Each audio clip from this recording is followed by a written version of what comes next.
Welcome to Inside Running on Tab Radio Racing and Sports. Magnificio races to the lead, getting through Waterman's Bay. Magnificio narrowly from Waterman's Bay. Our team will evaluate each race, interview leading contenders, and update Tab Touch markets. But now Delicacy, here she comes. Delicacy under the 59, went to Neverland and Real Love Dark Musket. It's Delicacy against the inside. Sublime, brilliant, greatness in the cup. We trust you will enjoy this edition of Inside Running. Now, over to the team for their look at today's meeting.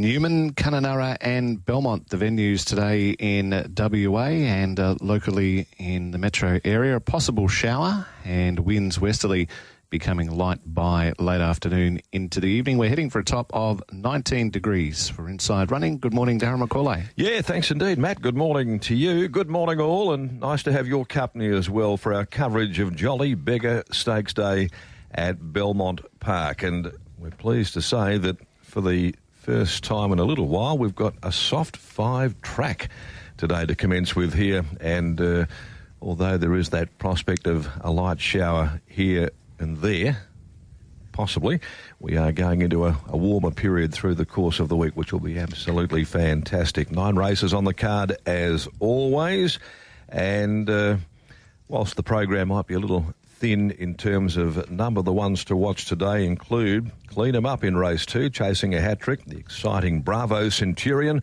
going around in race number 3, such a dominant force in the last month and a half, continues his unbeaten campaign, and runs for 4 straight. And Ginnivan goes for 3 in a line today in the Jolly Beggar, where in that same race we see the return of the Mount Barker and Batavia Sprint winner Super Session from the Adam Durant stable. Scott Embry, Digby, Beacham, loaded up on the bases this morning here, gentlemen. Good morning to both of you. Small in number, typical probably of Belmont Park this time of the year as trainers maybe freshen up their best and await the return of Ascot, which is now just 5 weeks away. Good morning, boys. And what it does create too, as much as we're all excited to be back on a soft 5, it's tricky in the sense that a lot of these markets are framed around horses who are in exceptionally good form but are wet track types. Now, I go straight to race number 8 as an example of that. Sentimental Belle goes around favourite. She's had a wonderful winter because she's a wet tracker. The second favourite, Desert Nymph, has had a wonderful winter because she's proven herself as a wet tracker.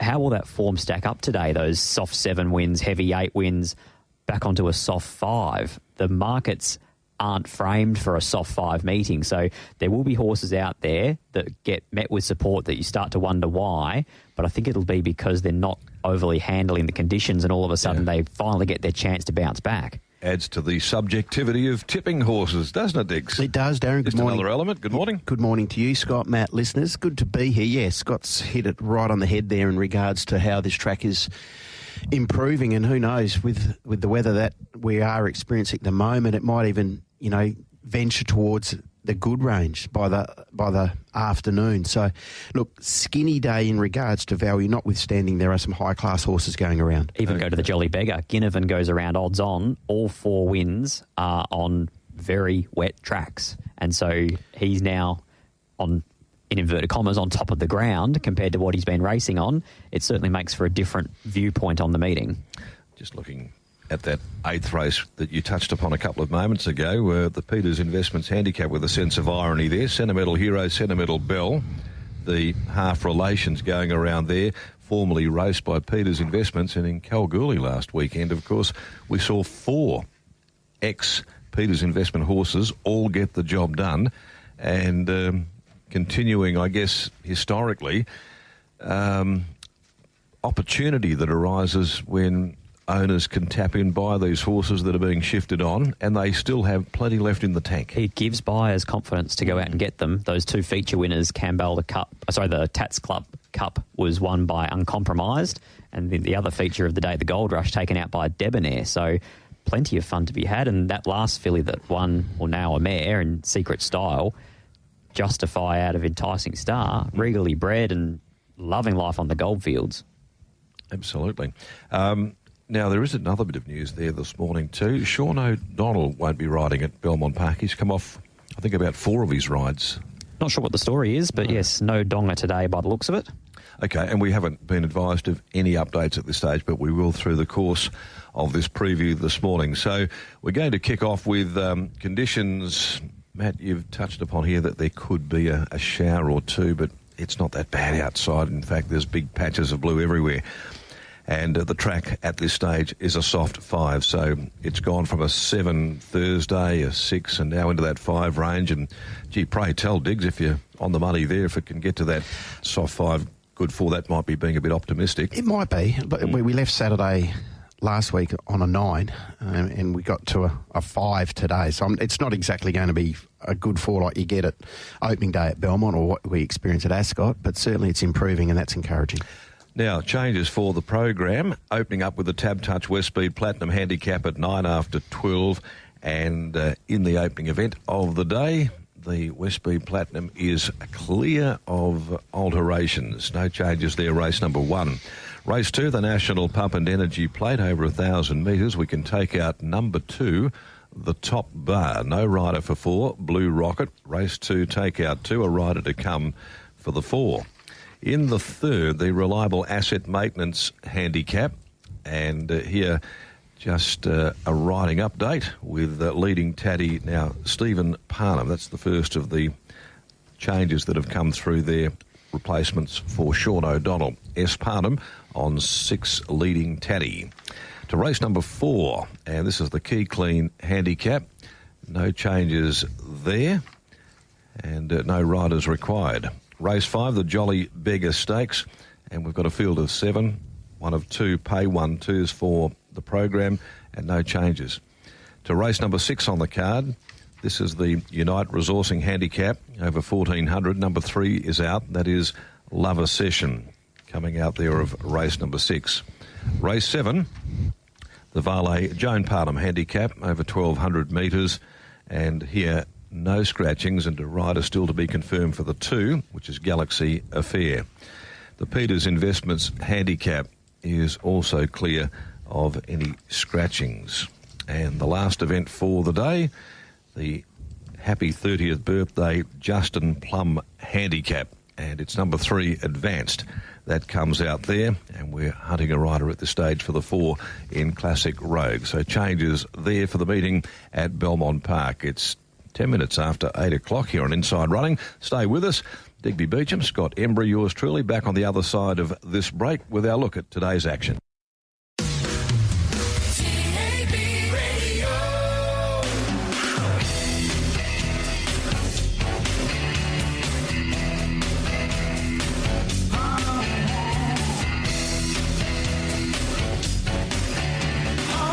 Okay, let's get to it. It's 12 minutes after 8 o'clock Inside Running. Great to have your company too on Jolly Beggar Stakes Day from Belmont Park. We've got the first event at 9 after 12 and the first of the Tab Touch markets this morning.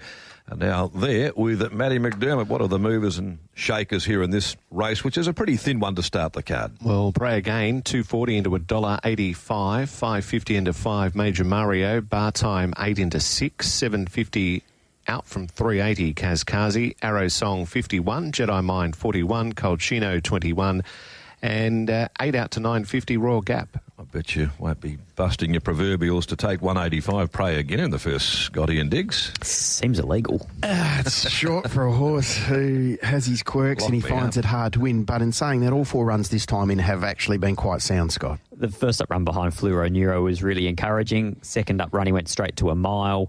Third up run, the punters had a go at him. He was 15 into 7 that day, and he got held up at a really crucial stage. Then he, well, I was about to say tried hard last start. He gave what he had to give last start behind Snazzler, who's in really good winning form.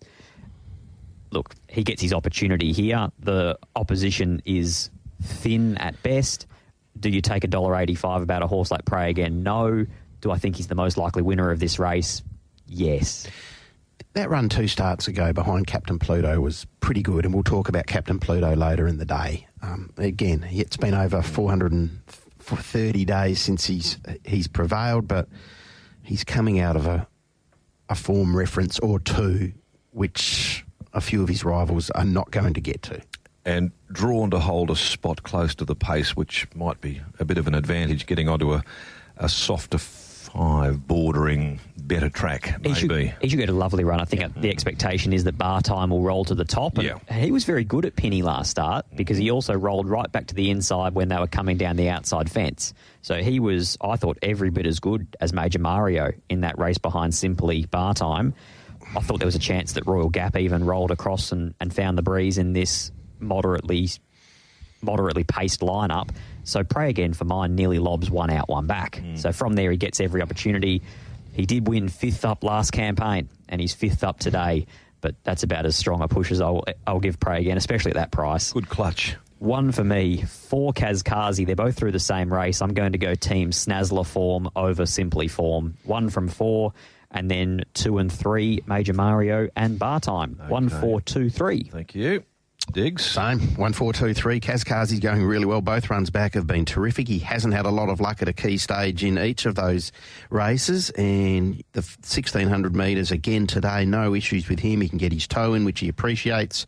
Major Mario's run behind Simply was sound enough, and Bar Time's your leader. But settling here with Pray Again, 1, 4, 2, 3. No surprises either here from me. It's 1 with the trepidation at the price to be 2 Major Mario. I'll put Kazkazi in. It has been a long time since the horse actually won a race, 669 days as an 8-year-old. But he's ticking over well, as you've indicated, in Bar Time. Just lost the GPS a bit in the straight the other day at Pinjarra, that was all, but he's got that talent to bowl forward and certainly be there for a long way. 1, 2, 4 and 3. Not a lot of variation in those numbers. No, we get the brackets out for Scott and Digby, 1, 4, 2, 3, and then Darren's gone 1, 2, 4 and 3. The National Pump Energy Plate is the second at 16 to 1 over 1,000, with 2 out. Golden Vale is at 650. Natty Girl 14 into 460. Blue Rocket. Clean 'em Up is at $2 into 7 for Allentown. Desert Whisperer is now at 10 and 26. Nicely played. Rider to come for 4. Yes, there is for Blue Rocket indeed, as Clean 'em Up. This beautifully related Rich Enough filly from the Dion Luciani stable attempts to make it 3 wins in a line. She's done everything asked of her so far. Clearly, she's one of those scopy style of a fillies who's precocious, a real runner there. How do you see her measuring up in this race today in an attempt to continue this winning run? Well, I do have the opinion that this is a fair bit deeper than what she's won so far. On debut, she beats North Face, an extra 0, pair of maidens. Then she beats Sunshine Tafe, maiden winner at Cal, and Goldmaker, who we thought would frank the form since, but probably only went fairly the other day. The thing in her favour, though, she keeps Pike. She's got a beautiful racing pattern, and she looks like she's still improving with racing. She's won both of her races from sitting second in running. I think she probably lobs there again because she won't cross Desert Whisper. Desert Whisper's very speedy, and so she tracks up the hot pace, presents at the right time. It's a very winnable race for her, but she's got 7 rivals that have got ability. Agree, yeah. A couple of last start winners engaged there, and this is certainly her. I think, I wouldn't say it's a litmus test at this stage, but it's a nice gauge to where she might well be going further and maybe a little bit deeper there into the spring. And 5 weeks between runs, I just start to wonder whether they're going to just space her runs out to get her across to Ascot. Obviously, timing-wise, there's not really opportunity for a filly like her to go out and then come back and then attack some of those lower-end 3-year-old features. So potentially they're just going to race her through. You're running into a horse who was placed in a Karrakatta plate, Diggs. Yeah, you are. Blue Rocket's back. Yeah, and has trialled really well. We spoke about it on Wednesday on the preview. The stablemates in Sinful Living and also Blue Rocket, they trialled on the same day there at Belmont, the 19th of August, and Blue Rocket went a little bit quicker than Sinful Living and did it very, very comfortably. It looks like she's come back in excellent order. She has a placing behind last season's champion horse here in Western Australia, not just the champion 2-year-old, the champion horse in Bustling. The scratching of the top bar helps Blue Rocket, but I still thought it was half a sticky gate for this filly. I'm just not entirely sure where she lands in the run, to be fair, because I agree with Scott. I think Desert Whisper leads them up here. Clean 'em Up, sits to her outside. Now, Allentown, perhaps box seats, or certainly is right there and nicely played from that gate. Now with the scratching of the top bar, if she can jump okay with the shades fitted, she probably gets that 1-1 spot. unless they push the button with Blue Rocket, I don't know. Are we missing something here with this filly Nicely Played, who gets the blinkers today from Luke Fernie's stable, in a field of 7? How can a filly like her be $26 in the market? Have we missed something here? It surprised me. Admittedly, the scratching means it's now pay 1-2. So I would have loved to pay 1-2-3 and had a little look at her each way. I think she's a shades horse from what we've seen. She looks like it'll sharpen her up nicely. Might come on more than you even probably would think in this small little lineup. And Golden Vale, Diggs, give us your views there on this Churchill filly from Simon's yard. Simon Miller showed, great potential early doors, and then unplaced in a Magic Millions, $1.95 favourite. Things didn't go well for her that particular day. Then, was well beaten as favourite in the Gym Crack, tipped out, has had a couple of barrier trials. What have you made of them? Fair. Yeah. I haven't spoken to Simon at about... At best. Yeah, I haven't spoken to Simon about her, but looking at her at the trials, it looks like she hasn't grown a great deal. She just looks that neat, short coupled 2-year-old type, which Simon has had so much success with and has served him particularly well, and was why she was such, an effective 2-year-old. Again, tricky gate for her as well. Tricky gate. Indeed. Yeah, we need to have a look at Golden Vale, I suspect, there. Well, do you stay with Clean 'em Up or not? With the tougher assignment today on paper, at least for her. I'm going to stick with her because at the moment, as much as she hasn't been beating anything of note, she's been getting the job done. And never been beaten, trial or race starts. 5 for me, 8 Nicely Played. I think that's a massive price for this filly. 6 Allentown, beat the older horses last start, but gets an almost identical run here. And then I'll go to the 4 Blue Rocket, but I'm like Digby. I'm very wary that she might be 3 deep in the small field. 5, 8, 6 and 4. 5, Clean 'em Up on top for me from 4 Blue Rocket. I just respect what she's been able to do, and the trial was terrific. Again, I don't know where she gets in the run, but I'm trusting whoever rides her today can give her a good steer, because if that's the case, I think she has a part to play in a race like this. 8 Nicely Played, agree. Shades on 3rd up, and that improving track should help. And I also believe that's the same for Maddie Girl. She showed in that most recent trial a good little turn of speed. I'm not sure she was comfortable in the ground. Improving track helps. 5, 4, 8 and 3. Yeah, I've got to stick with Clean 'em Up as well, albeit this is a nice test for her in the back end of the winter racing period, but she has been impressive in what she has done and what she has beaten there, and retaining Willie Services a big tick. So 5 ahead of 4 Blue Rocket, like yourself, Digby.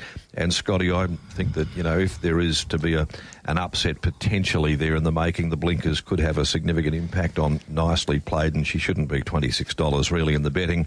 I'll include Desert Whisper ticking over well at the moment, also from the Fernie stable. 5, 4, 8 and 7, but that, of course, is a pay 1-2, Matt.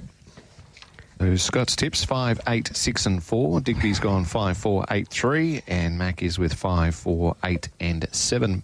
The third event at 119, Reliable Asset Maintenance Handicap. And they go 1,000 metres. Scratchings are naught. $11 Capital Flight. 8 No Other Man is at 12. 155 and Firm Bravo Centurion. Paddy's Flying is at 18. 480 back to 440 under influence. Leading Taddy at 21 and Espanum on 26 for both Sky Duke and Pearly Nugget. Okay, well, it's deep in the red for Bravo Centurion, and justifiably so. With a complete domination of its rivals in 3 runs, it absolutely blew them up last start. It was a victory of arrogance, Digby, and gate number 1 here. I think we know what we're going to expect here from Bravo Centurion this afternoon again. Yeah, you would think so. Ain't No Other Man's quick. It's interesting that Kesh gets back aboard Sky Duke. We know he is quick, and Kesh clicks with him, but even if they want to take on Bravo Centurion, I say good luck. He's big, he's raw, he's fast, and he's got a touch of Oscar's Fortune about him. There's a rawness about him still. big, raw, fast, does it at both ends. And I love the fact that he was able to go down to Pinjarra, tick the 1,200 metre box, come back to 1,000. I went against him last week, need my head red, because he just did it perfectly and he just blew them up. And I love it. We talk about it. Let a fast horse be fast. Don't hold him up. Don't reverse. park, don't anchor drop, let him be fast. Well, the others... And Chris does that perfectly. Yeah, and of course the others there, they just don't have the ability, the capacity there to stay with that type of speed there, not for... long periods at all. They don't get a chance to get comfortable. They don't get a chance to breathe and relax, and he just takes them completely out of any comfort zone that they may be looking for, and it's game over pretty much. And I would imagine, he could be doing exactly the same again here today, Scotty. I would imagine so too. The only little nag I've got, and you don't need many nags when they're $1.50, is the fact that a little bit like Songer, people got sucked into that horse who's got noted soundness issues backing up off 7 days, went no good. And Luke Fernie's been very public about this horse and the struggles they've had to keep him sound. And all of a sudden, here he is off 7 days. But would he be here if he didn't or wasn't confident that he would get through this? No, it's just a point of observation. Yep. There'd be plenty of people out there looking at $1.50 as a great multiplier. And, it's just... I'm going to tip him, but, I need to see him do it. Okay. No, fair call, particularly at the twos on virtually. And you mentioned Songer there, under influence, did beat Songer 2 starts ago. And then went into a 68 last time around, comes back a little bit in class this afternoon, gets the services of Willie with Chris staying with Bravo Centurion. And that time that he ran down Songer, that was off 7 days. So he's a 7-day 1,000-metre winner, looks the logical danger, 3 from 5, 4 paddies flying and improving into the preparation. And I'll put 8 in there, Pearly Nugget as a point of difference, just a bit of a watch, first start, new stable. 3, 5, 4 and 8. 3, 5, 2, 4, not much more to add. Looking forward to seeing Bravo Centurion. Yeah, with me as well. It's unanimous, Bravo Centurion. No shocks there to beat number 5 under influence 4. Paddy's flying. I'll include Capital Flight there. Could have been 1 or 2 others there down at the bottom end of the rung there in your selections. But 3, 5, 4 and 1 there for me, Matt. But we're all across, as everyone will be, no doubt, at the short odds. Bravo Centurion. He's a really, really exciting horse in many respects. $1.55 at the moment. Number 3, 5, 4 and 8. The minors from Scott. 3, 5, 2, 4 from Diggers. And Max gone 3, 5, 4 and 1. We'll pause and come back with a look at race 4 in just a sec.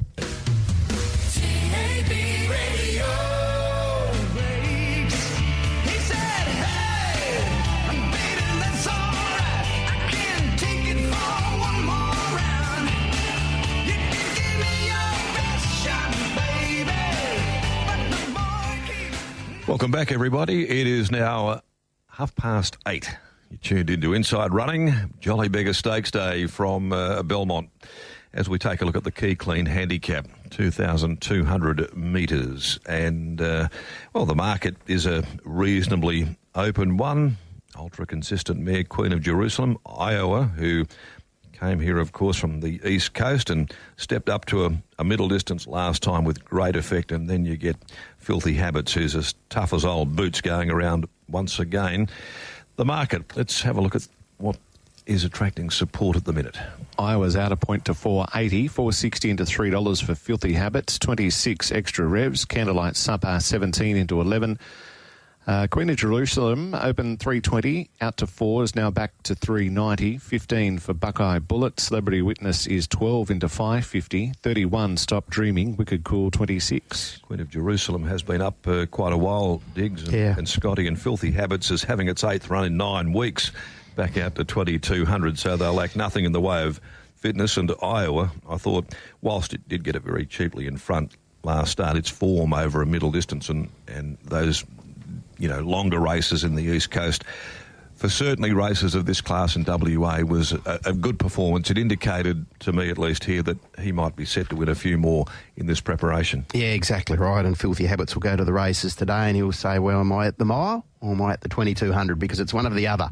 So he's effective on the spin. We've seen that previously. He finds the top here and he just has to be respected here, Scott. The market respects him naturally, and I think the punters will as well. And they've backed him up off what I'll call him the double backup. Yes. 3 times throughout his life, a win and 2 placings. So he's never missed the money off the double backup either.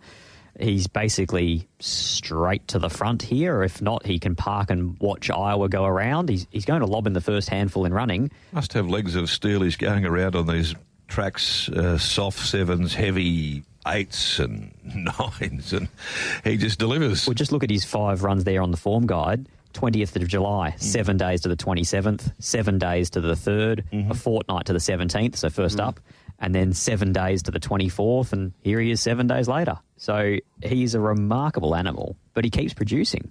That he does. Love to own him. Absolutely. He rolls to the top here, does he not? Filthy Habits? Does he cross Iowa? Yes. Okay. Either way, they settle first couple in running. So, I mean, for a horse like Iowa, I'm imagining that he goes 3 weeks from this into the Boulder Cup. So, bolder than the Cal. I would think Iowa just toe balls. Yeah, he does, Matt, Filthy to Habits. get a really economical run tracking Filthy Habits, if that is the case there. And maybe with the fresher legs, I say that guarded because Filthy Habits is so tough and uncompromising and just keeps on giving. But Iowa is the fresher horse. He's only had the 2 runs, a mile and then a 2100, which he did effectively, did what he had to do in front.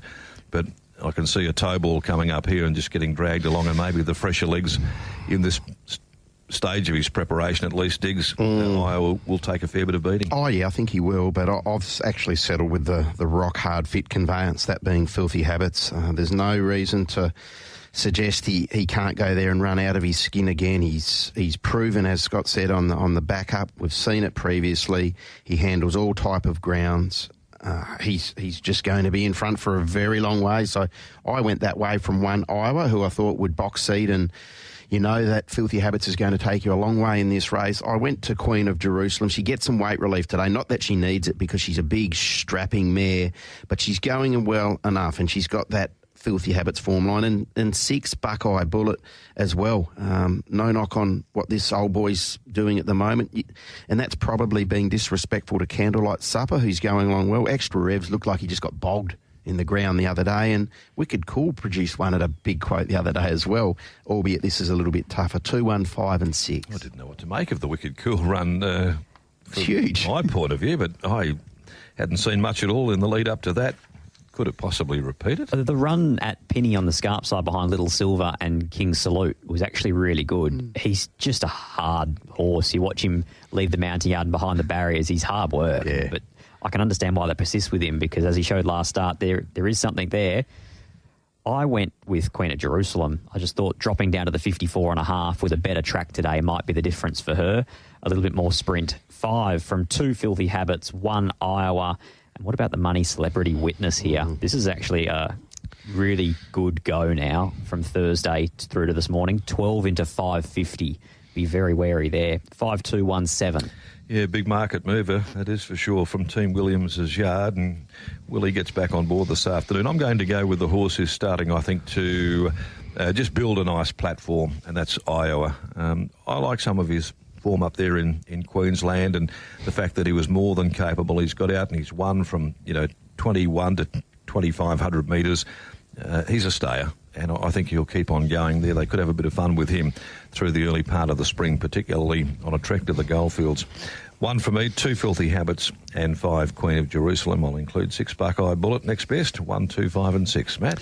Scott is 5-2-1-7. Digby 2 to beat 1, then 5 and 6. Darren is 1, 2, 5 and 6 in race number 4. The Jolly Beggar race 5 at 2:34. All 7 starting. It's NTD. And goes to Walks, open 8, got out to 12, now 11, 9 out to 11 for Pooley. Titan Blinders 15, 51 Son of a God. Ginnivan 185, now 175. Go Forward, open 7, got out to 850, is now back to 8. And Super Session 460 into 380. So Ginnivan, as we touched upon at the top of the program here, going for 3 straight, going for 5 out of 14, and has been relishing the softer tracks, the heavier tracks, gets back on top of a soft 5 today, and does bump into a horse with very good ability in Super Session. We've seen winner Mount Barker, Sprinter, Batavia as well, the winner of 6 of 16, but effectively a back marker who's got to chase a horse who's a noted speedster. Ginnivan straight to the front. I would have thought so. Pooley to his outside. Agree. What do we do with Pooley? Like, we saw what he was able to do in the Beaufine. Now He probably runs second or third in the Beaufine that day. Extenuating circumstances. Ran we know second that. in this race to Long Beach last year. But his last 2?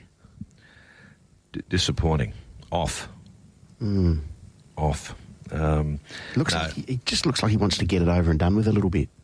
I'm not sure why.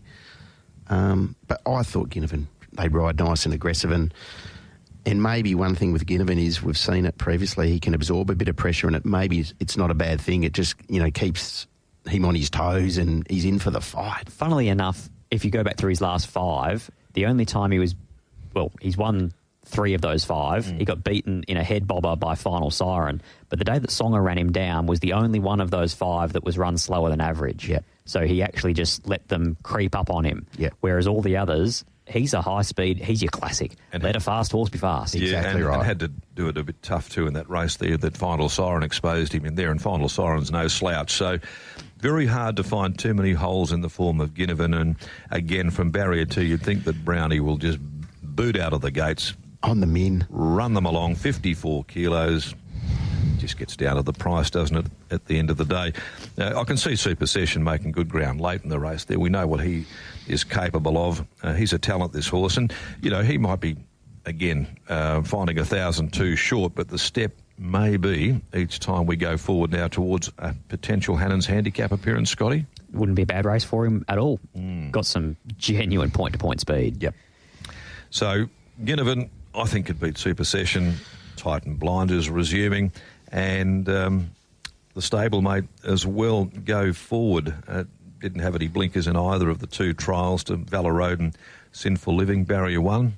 And, not a horse with a lot of early pace there, but maybe look for him running on at the finish, 5, 7, 3 and 6. I'm actually going to go forward as a point of difference here. I like those trials, and he was, with all due respect, just in the wrong races when last in work. He was in 3 weight for age races, 2 set weights and penalties. He's a handicapper. In fact, more accurately, he's a ratings horse. He's finally back in a ratings race here. So 6 for me, go forward. 5 Ginnivan, it's just the price point, $1.65, $1.70. Not going to lose any sleep if he's too sharp for them. 7 Supersession, and 1 goes to Walks, but I'll be the outlier here. 6, 5, 1, 6, 5, 7 and 1. Okay, he's done nothing in 3 runs this prep, the Ghost. No, he hasn't. In the Bowfine, he was 4 and 5 deep. Deep, yeah, he was. Same 4 as you, Darren, just a little bit of a different order. 5 Ginnivan from 7 Supersession. Good to see him back. 6 Go Forward and 3 Titan Blinders. But it'll be interesting to see whether Ginnivan sort of handles this class of company. I suspect he will. 5, 7, 6 and 3. Okay, thanks indeed. Scott, 6, 5, 7, 1. Digby's numbers are 5, 7, 6, 3, whilst Darren has gone 5, 7, 3 and 6. At 10 after 3, race 6, Unite Resourcing Handicap, 1,400 metres without number 3. $9 now for Cisco Joe. Dennis Shue is at $4.80. Into 340, Watch Me Rock. Trio's now $3.60. Into 7, Correct Choice. Western Powers at $16. Uncle Gerard at $17 and $13. Sonatea. Okay, interesting race. This over the 1,400. It's a field of 8, and Scott, 5 last start winners engaged in it. And for a lot of them, coming right up in grade, which makes it interesting. Sonatea, Western Power, last start Correct Choice, all last start maiden winners. Straight into a grad. Trio from a Class 1. Watch Me Rock from a Class 1. So it certainly makes for a race with a lot of clashing form. Cisco Joe coming back in class from a 66 into a 59, and a very good run to Captain Pluto there that day as well. And Dennis Cheers on the 7 days, and he also is ticking over nicely in the 3 runs we've seen of him so far, Diggs. He's a horse who doesn't like the ground that he's been afforded this time in, but his most recent effort on a heavy would suggest he's actually going really well, and this improving track should work in his favour. And I'd like to think today that Joey will give him a dig and they'll be all over the speed, if not leading up this field. I thought he was terrific 2 runs ago at Pinjarra as well, on soft ground down there. His last 100, Scotty, he really did dig in, and I thought, Frank, that with that effort on a heavy track last start, to no-brainer. Straight to the front today. Yeah, and I think if he gets there, with a track which is still probably a little bit softer than he'd like.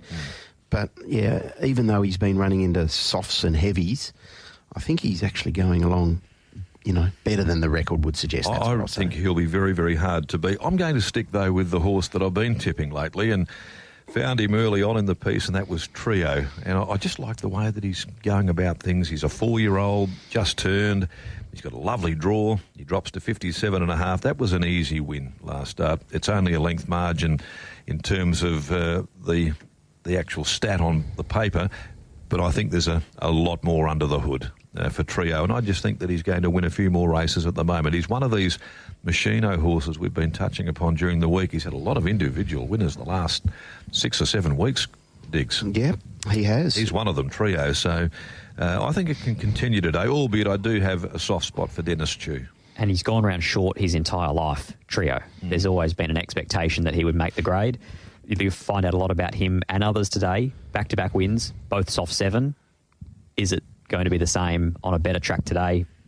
Great time to find out. What about Cisco Joe? 59 kilos here. Comes out of a nice enough draw, barrier 4. He had to be scratched last week there. He's got that embargo on the really heavy tracks. He gets back to a soft 5 this afternoon. We know he's got ability as well. I reckon he was stiff to cop that heavy embargo as well. They were late scratching on a day where by the time they got to his race, they abandoned them anyway. But the embargo stays. I've always had a lot of time for Cisco Joe. Hopefully here he can reproduce. I'll go his way because he's each way. 1 Cisco Joe, loved the first up run behind Captain Pluto, and Captain Pluto will be extremely popular in a better grade of race later on. 4 Watch Me Rock, not sure where he gets. It's a tricky map for Willie Pike, but this horse bolted in first up. 5 Trio, similarly stablemate. Last 2 have been very soft. And 2 Dennis Chew straight to the top and should get things cheap. 1, 4, 5, 2. Okay, so it's each way for you as far as Cisco Joe's concerned. Dennis Chew, for me, thinking he's going well. I like the fact that he's here on 7 days. He'll appreciate the ground that he gets today, and I think he can lead them up and lead them all the way. So 2 on top from 1 Cisco Joe. Just a month between runs. Ideally, he would have been going to a 1600, but he stays at 14. But he is going particularly well. 5 Trio and 4 Watch Me Rock. But I think Dennis Chew and Cisco Joe are your starting points here. 2, 1, 5, 4. I do like the way that Trio's progressing, and I think that he can now go the Trio into a 3 in a line. You know what I mean, Scotty? I'm going that way to beat number 2, Dennis Chew, 1 Cisco Joe, 4 Watch Me Rock. Matt? Scott's numbers 1, 4, 5, 2. Digby is 2, 1, 5, 4. And Mac has gone 5 to beat 2, 1 and 4. Nearing 8:45, 3 races to go. We'll have a look in just a moment.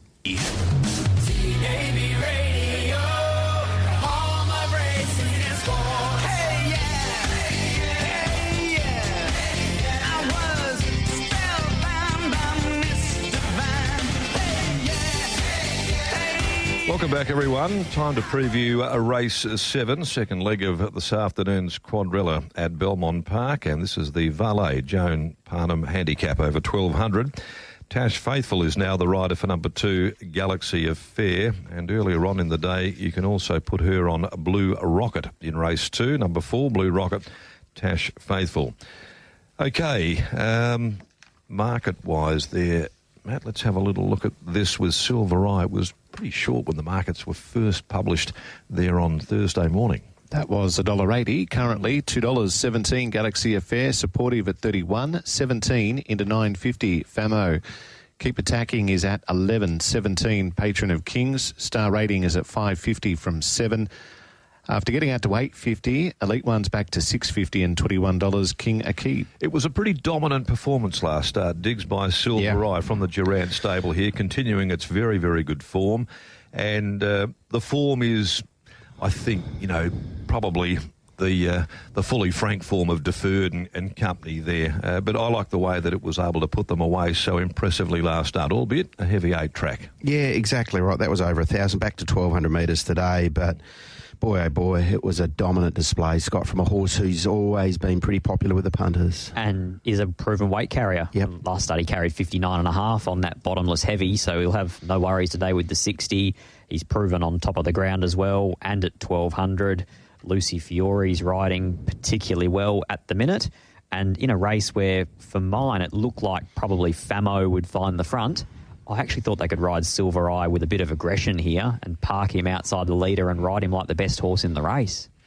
What do you do with a mare like Star Rating here? First run as a 4-year-old. She had some very good form through the autumn of this year with placings in the 1,000 guineas. The Natasha, 5th in the Oaks behind Own the Queen, all of those runs there. And she then went to a derby.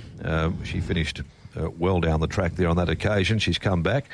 trial behind Blue Rocket. Now, she's a talented type there, and it was a sound trial. I thought they're indicating that Greg Kersley might have a bit of fun with this mare in this preparation. I actually really liked her trial. I thought it was impressive. And from barrier 1, Pike can ride her however he wants, and she's got a bit of acceleration as well, so he can manoeuvre his way into clear air. At $5.50, you think that there's still enough value in the market or not? Oh, I thought Silver Eye was the best. So I thought Star Rating was the danger, but I'm all eyes Silver Eye. I think for Star Rating, she's probably potentially one of those now 4-year-old mares that they look back on it and you go through that 3-year-old fillies staying series because you're there at the right time and they get what they want. They run second in a Natasha and they get black type. She might not be a stayer. So all of a sudden you can pick off a bit of lower hanging fruit over this period. 1 from 7, 4 Famo for the case that I think that he's the leader here in a race devoid of much speed. And 8 Elite One, who was a good return to racing, but I don't think that 1.5 kilos is enough to be turning the tables on Silver Eye. 1, 7, 4 and 8 best. Race 7, number 1, Silver Eye. Okay, who have you got your eye on? Well, Silver Eye for me as well, but I am also with Elite One because I think that's the right form reference here. The trial of Elite One leading up to that first up effort was good and then was able to run particularly well on that occasion, and now with the benefit of fitness and what we have seen previously from Elite One, I think he's well and truly capable of running top 2 here, but Silver Eye is a standout for me. 7-star rating, the trial was good, we've referenced it this morning, and 5, keep attacking.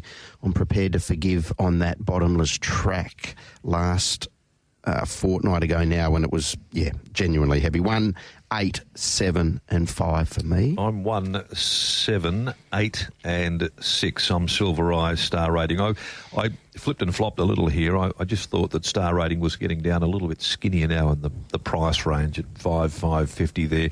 Silver Eye's done everything asked of it really so far against horses that have got some real talent. So I'll swing back that way, but I do have a really good respect for Star Rating and Elite One off that very good first up run to Silver Eye with Patron of Kings possibly next best in my market there. To race number 7, Matt. 1, 7, 4, 8 from Scott, 1, 8, 7 and 5 from Digby, and 1, 7, 8 and 6 from Darren. Race number 8, and it's at 4:20. Peter's Investments handicap, 1,300 metres, no scratching. Centimetre Hero 21. 5 for the next one here, Other One Sun. Corn Cobbers at 17 in from 31. 290 from 340. Sentimental Bell. D'Amber's at 650 in a point. $10 out from 550. Angel Undercover. Cobb & Co's at 34, 5 into 350 Desert Nymph, and Without Reg at 41. Bit of movement in the market here, Scotty. Certainly is, and probably this was the race that I most identified as being tricky in the sense that the two that hold a lot of the percentage, 290 Sentimental Bell, 350 Desert Nymph. For mine, both wet trackers. So I'm going to play them both with an air of caution. The run of Other One Sun, we always have been well aware of his ability. He's won 4 of 9. He came back off 784 days between runs, and we were looking forward to seeing what he would be able to produce. He looked magnificent in the yard there that particular day. There, Luke had him looking a treat, probably a little too well, and he will come forward there. A better gate today, second up, and he'll be fitter for that run. I was really impressed with what he was able to deliver off such a long absence. And I think the expectation from most externally going into that race was from barrier 10 of 10, first up off such a long break, you go back, you ride him to hit the line. Whereas second up here, drawn barrier 2, you ride him to win the race. So I'm going to go with Other One Sun.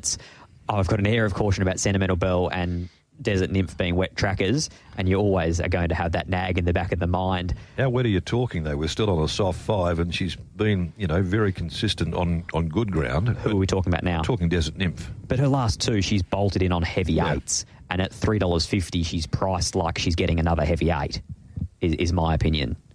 She's coming up wildly in grade. She's beaten Uncle Jared, who hasn't won for an eternity, and she's bolted in a class 3. So this is definitely tougher for her. Nice enough mare, though. Always competitive, to say the least. I agree. I think this is much richer than what she's been contesting races against. What do you do with Sentimental Bell? She went around 160 last start. I think she's just in the wrong part of the track on that day, late. She just was bogged down low, which sounds silly given she does like to get a towing, but if you're in quicksand, you're in quicksand. I think she was in quicksand on that occasion. So we forgive her. D'Amber's knocking on the door, yes, ready to win one. I'd agree. They, for mine, are the four: Sentimental Belle, D'Amber, Desert Nymph, and Other One Son. Angel Undercover, for me, is the forgotten horse. Better on top. What if you looked at those 3 runs and said she doesn't like the wet tracks? Yeah, which I think you'd be fair in saying that. All of a sudden, she gets her best chance of the prep, and she's out to $10. Yeah, Big blower in the betting. Stepping to 1,300, is that just a little note of caution? Bit of an unknown, Query. but I thought it was a good race for her. I'll put them in 2, 5, 4 and 8. I'll go with Other One Son off the back of that really good return. 5 D'Amber, 4 Sentimental Belle, 8 Desert Nymph, and I probably can't let Angel Undercover go round at double figs. 4285 for Sentimental Belle from 2 Other One Son. Great to see him back at the races again. Clearly, he came through that first up run in good order, and it was terrific to see him back. He's a ripper. 8 Desert Nymph gets a gun run. I love the fact that she's been ridden nice and aggressive at the last couple. She sat closer.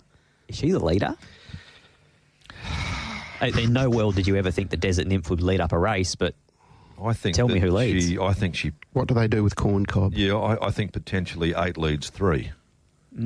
That's how I've had them mapped in mine anyway. Okay. And D'Amber in for 4th. But good race, 4285. Yeah, I'm 2845. So I'll go with the Other One Son to beat Desert Nymph and Sentimental Belle. D'Amber next best. Matt.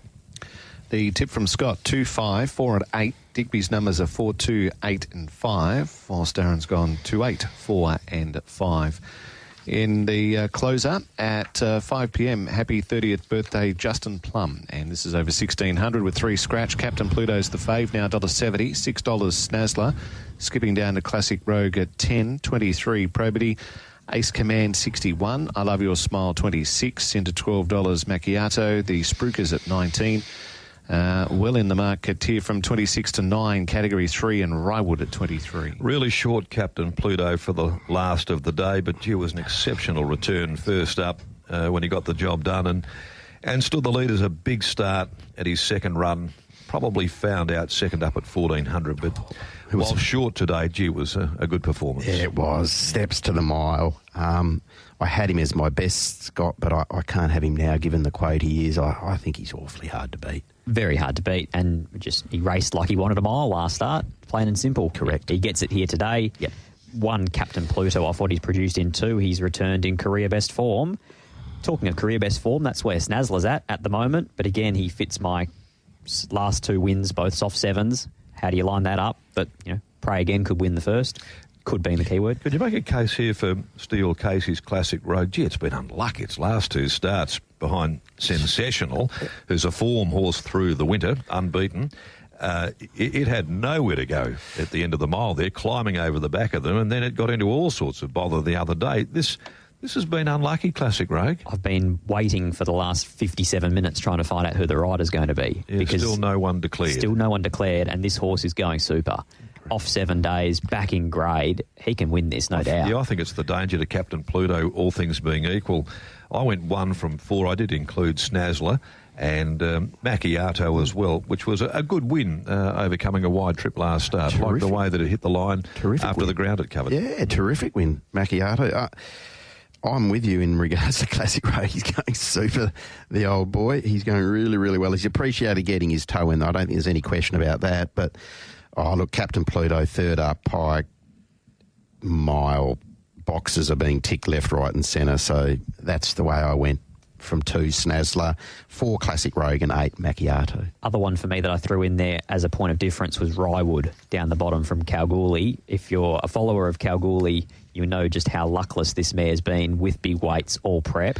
Down to the minimum today, 1, 2, 8 and 11. Okay, that's a nice little observation there for Rywood as well.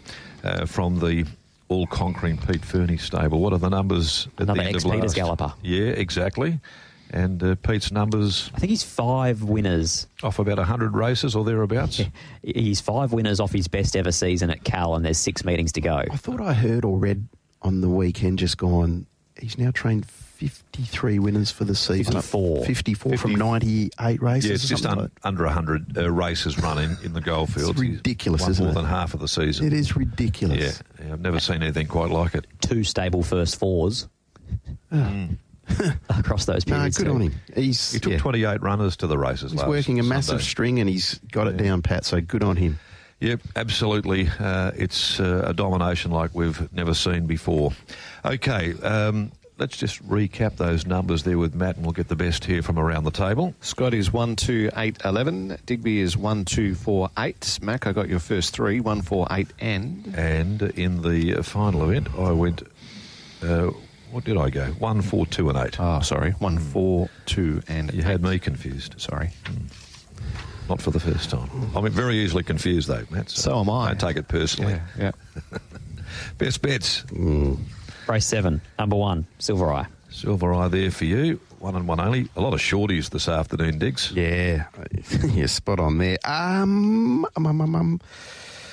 go trying to find a little bit of value given. There's none in mind, Watson whatsoever. Pluto's 2. I'll go race 6, number 2, Dennis Shoe. Yeah, I'll go race 8, number 2, Other One Sun. Around that $5 mark. It's the one I do have a little bit of appeal for and holds up at a reasonable price. 9 races, 6 of the favourites are even money or shorter. Yeah, it's hard, isn't it? Yeah, there's Hard for value. little fat on the bone today, that is for sure. So we're skinny. Just a shout out to Sean O'Donnell. Hopefully he's feeling a little bit better, just under the weather at the moment. Okay, good as gold. Yeah, missing in action today there too. So we're looking forward to seeing Donga back in the saddle very, very soon. That's our program. Thanks indeed for joining us. Hopefully there's a few winners amongst those selections here today. There, enjoy whatever you're doing today. Dig, Scotty, we'll see you trackside. I'll see you trackside. Okay, good. Nice to have you there. And thanks indeed to Matty McDermott once again, orchestrating the other side of the desk for us here from Tab Touch as well. Back with race number 1 at 9 after 12.